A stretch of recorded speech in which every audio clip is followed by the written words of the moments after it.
Welcome back, everyone. So today we have a really controversial video, at least in some ways. It's talking about this famous tunnel in Jerusalem that belonged to King Hezekiah,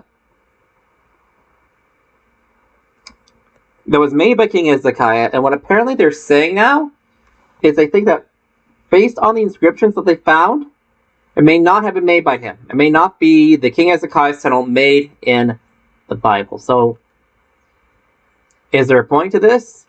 Are they just being overly scrupulous on the matter, or do they actually have a lot of some serious points that need to be considered? That we have to rethink this whole structure. Hezekiah's tunnel re-examined. The dates assigned in the Siloam inscription. That's one of the reasons how we know we knew it was Hezekiah's, because it said Hezekiah made it. And Jerusalem tunnels are questioned. Hezekiah's tunnel, part of Jerusalem's water system, is located under the city of David. Connects the Gihon Spring, Jerusalem's fresh water supply, with the Siloam pool. According to 2 Chronicles 32:2-4 and 2 Kings 20:20, the tunnel was dug during the reign of King Hezekiah of Judah. Prepare Jerusalem for the imminent attack of the Assyrian king Sennacherib.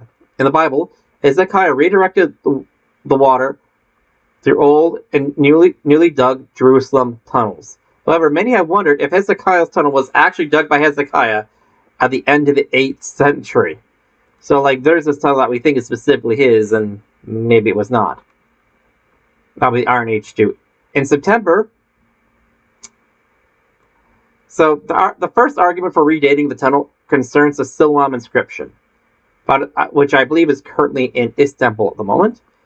Found at the southern end of Hezekiah's tunnel, the Siloam inscription records how the men digging the tunnel worked in two directions, one from the north, the other from the south, and met in the middle. They kind of built the tunnel, the tunnel between the UK and France. They dug under the English Channel.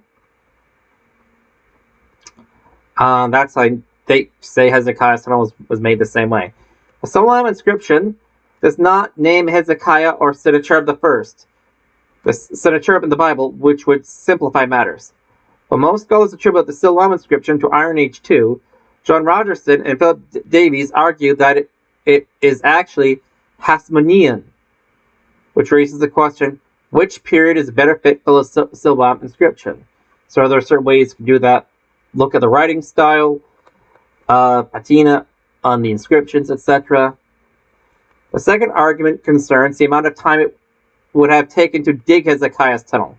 Based on type of rock in Jerusalem tunnels, geologist Emil Snit, Eliel Shalev, and Ram Weinberger contend that Hezekiah's tunnel could have been hewn in no less than 4 years. Did Hezekiah have time to dig the tunnel before the arrival of Sennacherib? The Bible, it does not specify the amount of time between the threat of attack and the siege itself, but Assyrian records shed light on the matter. The Bible, regarding the recent suggestions redating the Siloam tunnel, leading archaeologists Aaron Master and Jeffrey Chadwick proposed that Hezekiah had ample time to construct the tunnel during the revolt against Assyria. Final argument hinges on the relationship of the various channels of the water systems in Jerusalem. Tunnels were dug in very different periods, ranging from the Middle to Bronze Age to the Second Temple period. So yeah, they're like Canaanite tunnels.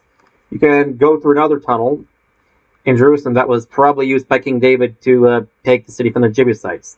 Ronnie Rich and Eli Shukron, who have excavated the city of David near the Gihon Spring, extensively believe that the starting point of Hezekiah's tunnel was Tunnel 4, which is connected to the round chamber, the rock-cut pool. The entrance to Tunnel 4 from the rock-cut pool is a place that has been smoothed for a plaque. Similarity between this plaque and the Siloam inscription supports the idea that Tunnel 4 marked the beginning of Hezekiah's tunnel, just as the Siloam inscription marked its end. The house built on top of rubble fill, which blocked the entrance to Tunnel 4, is found in the round chamber. Some of the pottery in the fill under the house dates to the late 9th to early 8th century BCE, RNH2A, which predates the time of Hezekiah by nearly 100 years. So Hezekiah, I say, it was already there when Hezekiah. So this tunnel essentially was already there when Hezekiah came around. Based on this pottery, again, you can use pottery because the styles change so much. You can use it to date things. Based on pottery, Reich and Shukran date the house to late 9th or 8th, early 8th centuries BCE as well. According to the rules of disposition, Tunnel 4 and Hezekiah's tunnel had to predate this house, since the debris underneath the house were used to block Tunnel 4. Additionally, if the two channels had not been dug, water continued to flow to the rock-cut pool, the house would have been underwater. On this basis, Reich and Shukran will argue that Tunnel 4 and Hezekiah's tunnel must have been constructed by one of Hezekiah's predecessors, dating as early as the time of King Jehoash, a century before Sennacherib's siege Jerusalem in 71 BC.